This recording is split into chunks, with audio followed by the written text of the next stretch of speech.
Hi everyone and welcome to NameHero.com. In this video tutorial I want to teach you how to restore your DropMySite backups and how they work overall in general here at NameHero. So a couple months ago I published a blog post called Automatic WordPress Backups, How to Backup and Restore Inside of Cpanel.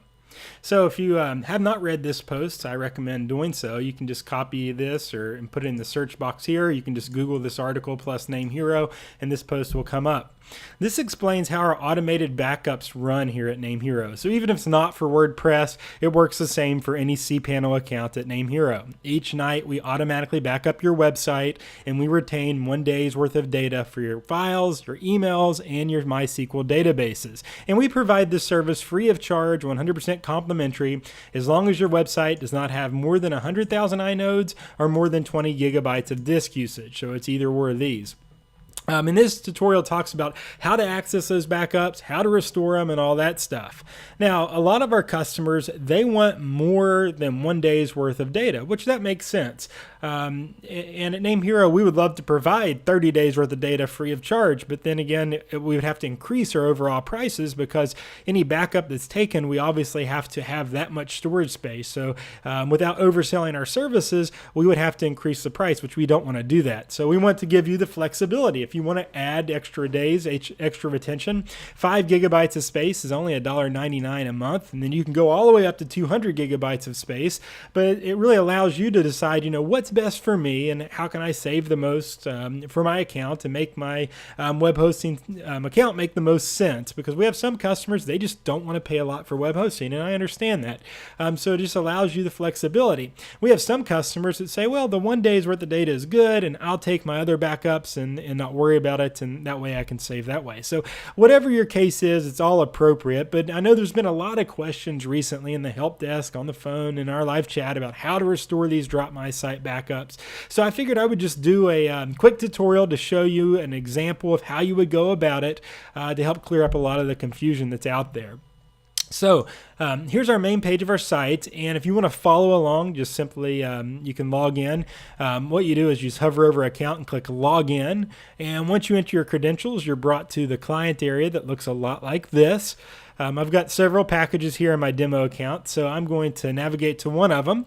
I'm going to click on Cloud Web Hosting, and I'm going to be demonstrating with this starter cloud package for kcmowax.com, so I'm going to click on it. And once I get there, I want to go into Cpanel. So under Actions, I want to click Log into Cpanel. And now I'm inside of Cpanel. So Cpanel is where all your backups are stored. It's where you control your entire site. Look at Cpanel kind of like you look at the operating system on your computer. You control the entire computer from that operating system. So you control your entire hosting account from Cpanel.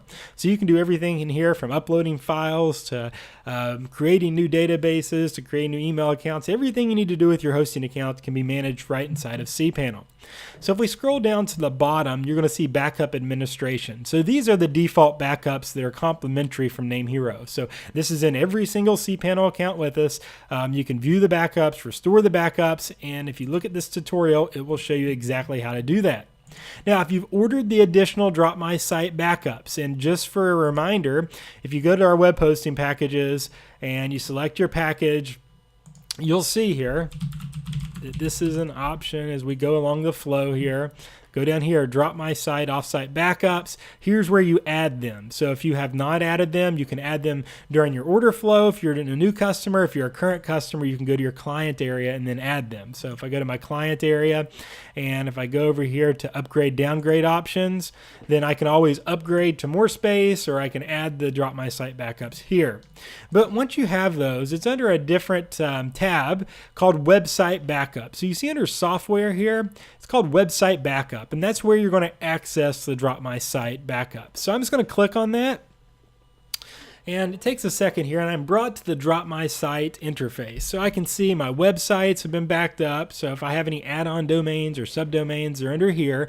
And this is for my files. All my files in my website are here. I've got my databases. All my databases are here. They also offer blacklist monitoring, which I've got set up here. You can see that's okay.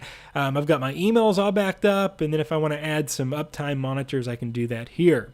So everything is right inside of here. So the first thing is, let's say I upgraded WordPress, or maybe something went wrong with my site, and I need to restore the files from when it was working. So over here, I've got lots of options: edit connection, edit the schedule, backup history, download the files, restore files, backup now, or even delete. So I'm going to go to restore files. And it's going to take a second just to load all the data up in, and the more data you have, the longer it takes, but it just takes a few seconds for the most part. And I can click on the date here, and you can see all these days of backups are here. Now, I've got 30 days on this account because I'm not close to my usage, so it's backing up all 30 days. And let's just say I want to go all the way back to April 22nd. So I can click on here, and these are all my files that were available on April 22nd. Now, if in this case, if I want to restore my WordPress, I want to select everything because I want to restore all my files and folders exactly how they were back in April. So I would click all these files, and then I will click Restore Files. And then I'm brought to a new interface here that says restore to. Do I want to restore it to the default, or is there a staging area I want to restore it to? I want to restore my default site, so I'm going to just leave it default. This is the backup I'm going to be restoring. And then there's a warning that says, hey, once this is restored, there's no way to stop it. It's going to be in restoring, and your current files will be overwritten. So if you've added new images or anything since this, it's going to be restored back. So you're not going to have those. So keep that in mind. If you've made a lot of posts or something, you want to make sure you're restoring to the date to where you're comfortable bringing the site back to. So in my case, I have not edited this site since April 22nd. So I'm going to check this box and restore all these files. So that's now going to run in the restore queue. And it's going to take a little bit because it's got to restore. It's going to pull all these files out of the cloud, and it's going to manually restore each one of them. So it's going to take just a little bit to run. So I'm going to go ahead and just pause this video while it runs. If you're following along, maybe you're restoring a site along with me, go grab some coffee, go take a little bit of a break, and then we'll come back and resume. And then I've got to show you how to restore the database, because remember, WordPress is two parts. It's files and a database. So after we restore all the files, we have to restore the database to match when these files were. So we're also going to have to bring the database back to April 22nd. This is assuming that maybe an upgrade went wrong in WordPress, or an upgrade in WHMCS went wrong. So we have to make sure we do both. So again, I'm going to pause this video. Once it's finished, I'm going to come back to the video and I'll show you how to do the database. All right, once it has completed, it looks like this. You can see success. Your files have been restored.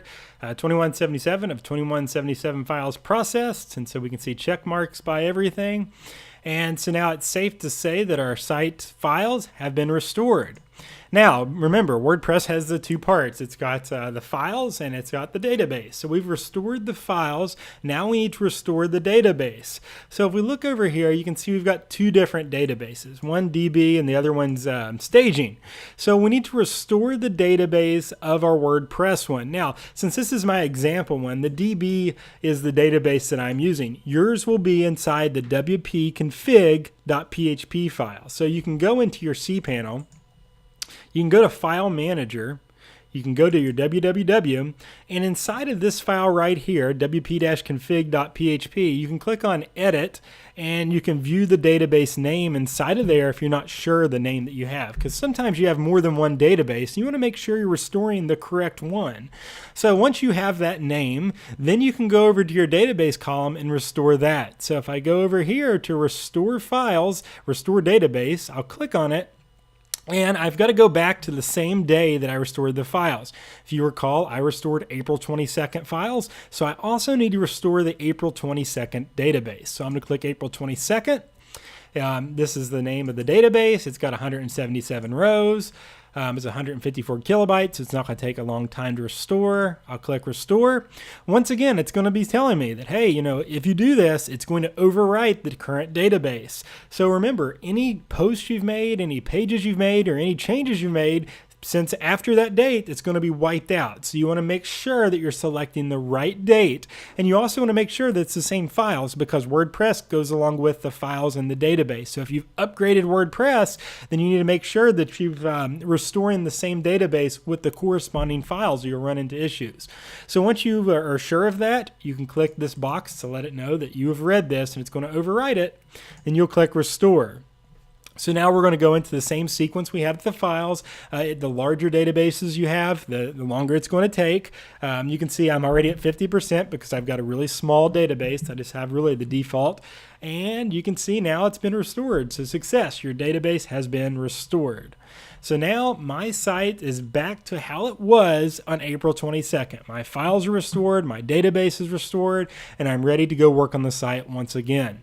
That's really all there is to this in DropMySite, pulling those backups back out and restoring them. So this gives you a lot different functionality from the default backups because it provides a lot more days. And you can keep track of your usage right here. You can see I'm only using 39 megabytes of the 5 gigabytes allowed. So really for $1.99 a month, I don't see why anyone would not want to add the 5 gigabyte package. And then if you grow more and you need more space, you can do that as well. But just kind of keep an eye on this here, or ask our sales team and they'll help you go through the upgrade process. But this restores your website, and we restored the databases. Notice our emails, we did not touch those. So our email inboxes is safe and secure. So maybe you've had emails back and forth since April 22nd in my case, and I don't want to lose those. So we didn't even touch those or anything like that. We just did the database and we did the files. So if you have any questions, feel free to let us know.